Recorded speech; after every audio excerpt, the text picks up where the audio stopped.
it wasn't. So let's move forward to like Grand Hustle.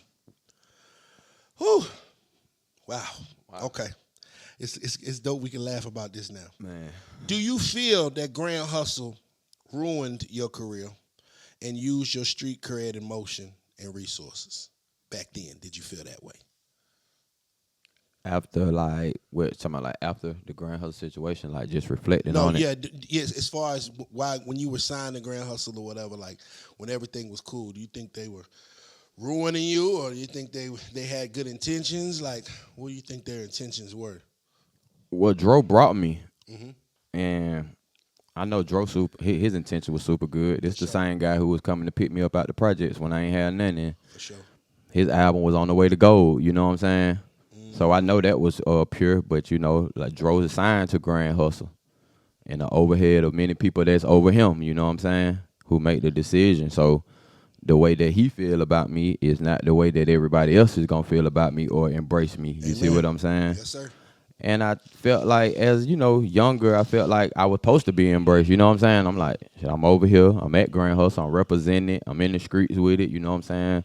Um, I'm coming right out the gate. Hot records. Everything that I did over there was successful. For I sure. never had all of my everything over there is platinum and gold that I put out.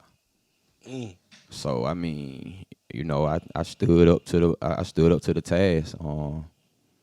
Do I feel like some things in life you can't change or you got no control of? Hell yeah, I feel like that.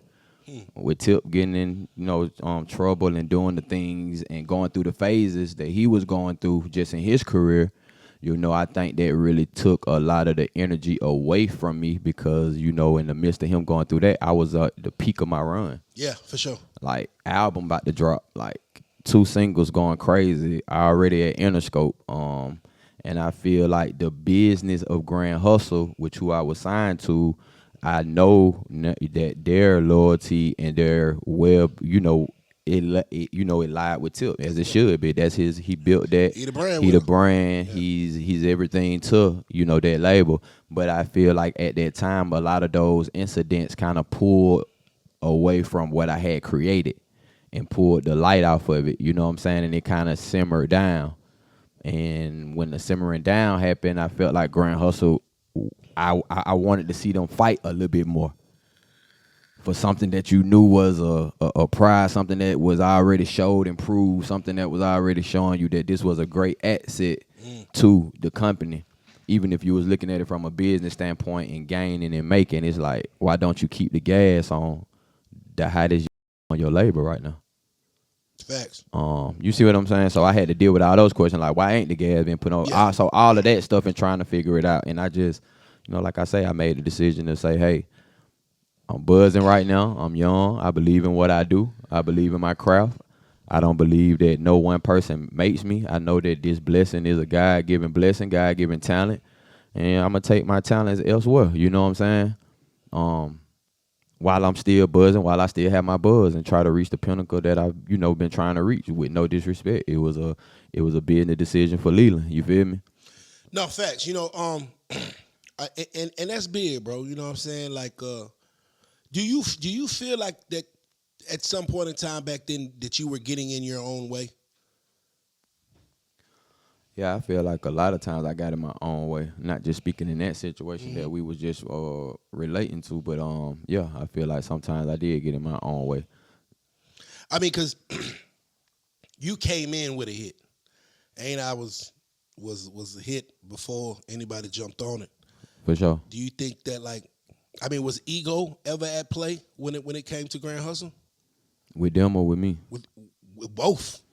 Nah, cause if you know me, P, like I always been humble. You know what I'm saying? Besides the vice and everything, you know what I'm saying, that I went through and had to grow through and mature from. I always been, I'm laid back. That's just my aura. So I don't even think it was ego from my part. I'm always like, hey, let's get it done. You feel me? And however we can get it done. And I'm never, you know what I'm saying, walking in the room with my chest out or thinking I'm better than anyone. I've always been approachable. Yeah, for sure. I commend myself for that, and I think that's why I'm still here, like, you know what I'm saying, still relevant, you know what I'm saying, as trends and as music and everything, it has a lot to do with the humbleness. So I don't think it was egos, for real. I just felt like motherfuckers motherfuckers knew I was just super duper talented. And Yeah. I mean, if we let the reins go and we say that this is the face, like, can we get it back? Like, cause he like something that's unmatched, and he's not like everybody on my label, or he don't look like everybody. We don't dress like him. We don't sound like him. So if the face of the label change and the sound change, like, can I get blocked out, or you know what I'm saying, Yeah, or yeah. does it rearrange? You know what I'm saying? How I have to take, you know what I'm saying? I don't know. Like, I done thought about all that. You feel me? Nah, facts. I mean, you got to think about